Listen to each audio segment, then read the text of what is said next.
selon ce qui est écrit, c'est alors que tu prospéreras. Je vous en supplie, retenez les paroles. Vous voulez prospérer. Vous aspirez à la grandeur, à la bénédiction. Il n'y a pas de magie si la parole n'est pas en vous. Et si la parole ne produit pas ce qu'elle doit produire en vous, c'est-à-dire si vous ne vous laissez pas conduire par cette parole, elle ne produira rien et vous n'aurez rien. Si vous continuez de vous laisser conduire par votre propre intelligence, par vos propres paroles, vous serez toujours à la queue et non à la tête. Pourtant, il a dit que vous avez la première place. Quand il a dit que vous serez à la tête et non à la queue, c'est par rapport à sa parole, par rapport à sa voix qu'il vous montre. Sinon, ce n'est pas parce qu'on saute et qu'on reçoit. Ce n'est pas dans le saut, ni dans la danse qu'on reçoit ces choses. Mais c'est dans la connaissance de la parole. Donc, prenez des engagements sérieux avec le Seigneur. En acceptant de vous laisser remplir de la parole. En acceptant d'affectionner les choses de la parole. Les choses de l'esprit, la parole de Dieu. En acceptant de vous laisser conduire. Comme ça, vous progressez vers votre bénédiction totale.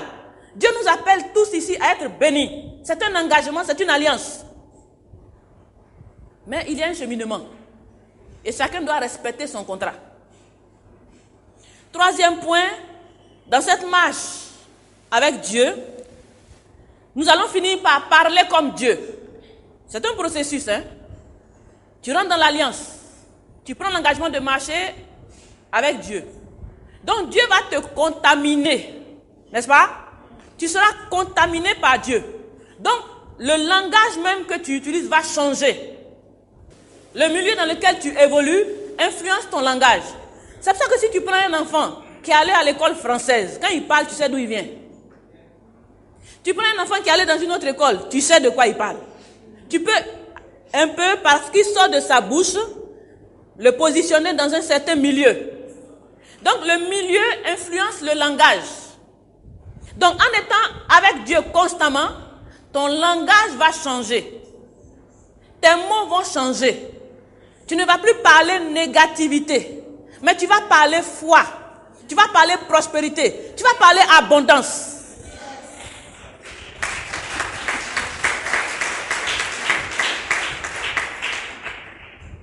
Quand moi j'écoute quelqu'un, tout de suite, je peux savoir qui il est. C'est comme ça.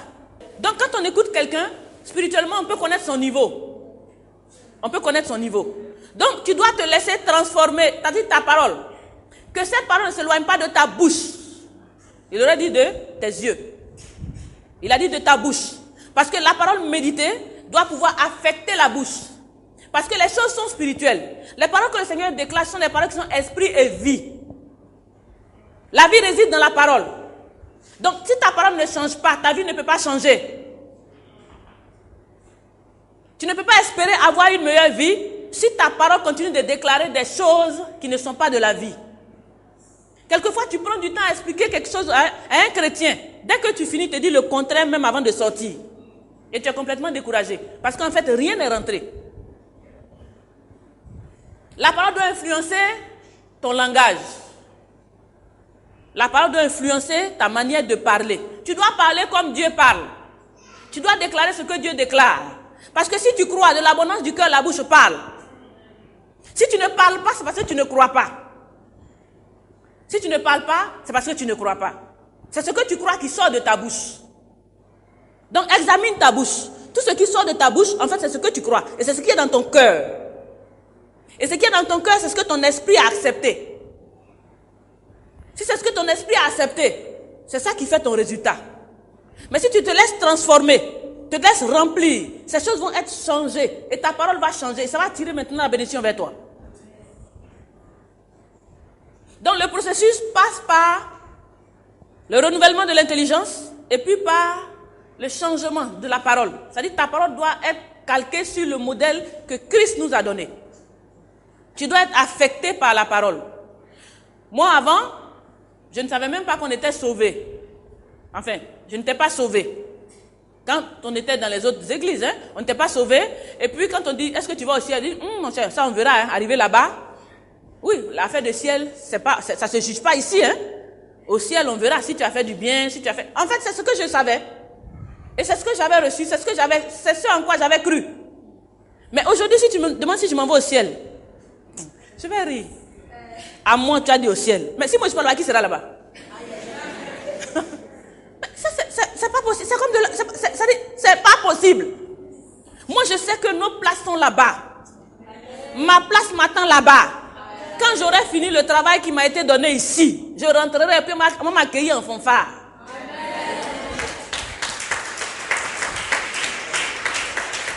Je déclare ces paroles. Pourquoi? J'ai vu ça dans la Bible. J'ai cru en ça. Et je déclare, et c'est ce qui va se passer. Il n'y aura pas quelque chose d'autre. Par tes paroles, tu seras justifié. Par tes paroles, tu seras condamné. Donc, ce que ta bouche déclare, c'est ce que tu recevras. Fais attention à ce que ta bouche déclare. Parce que ce que ta bouche déclare vient de ton cœur. Et ce que ton cœur a reçu, il a été affecté par ton esprit. Dieu doit pouvoir rentrer là-bas et changer ces choses pour que tu reçoives ta part de bénédiction. Aujourd'hui, quand on parle de bénédiction, c'est-à-dire, si tu parles de pauvreté, moi en tout cas, je ne me vois pas dedans. Je ne serai plus jamais pauvre de ma vie. C'est-à-dire que ça n'existe nulle, c'est pas possible. C'est-à-dire, moi ma vie là, j'irai de prospérité en prospérité, de grandeur en grandeur, de succès en succès. Je n'ai pris ça nulle part. Ma foi est basée sur quoi? La connaissance de la parole, la pratique de Dieu. J'ai marché avec lui et j'ai vu que ce qu'il dit là c'est vrai. Ce qu'il dit il fait. Donc je suis convaincu que ce qu'il a dit il le fera toujours pour moi. C'est pour ça que moi aussi dans mon contrat, ce que j'ai dit là, je veille dessus. C'est une affaire de contrat, de fidélité. Je ne me fais pas rappeler ce qu'il a dit, ni ce que moi-même j'ai dit. Aujourd'hui on est obligé de rappeler ce que Dieu dit et de te rappeler ce que toi-même tu as pris comme engagement. Quel genre de contrat as-tu signé avec le Seigneur? Tu es venu, dis oui, et nager dans l'eau pour aller te baptiser. Parce que tout le monde se baptise. Ou alors, sincèrement, tu as pris un engagement avec Dieu. Parce que tu as vu que la vie que tu mènes n'est pas une vie qui te plaît. La vie est une vie de souffrance. Tu as vu que tu n'es plus à l'aise dans cette vie. Donc, tu as pris une décision avec Dieu. Un engagement.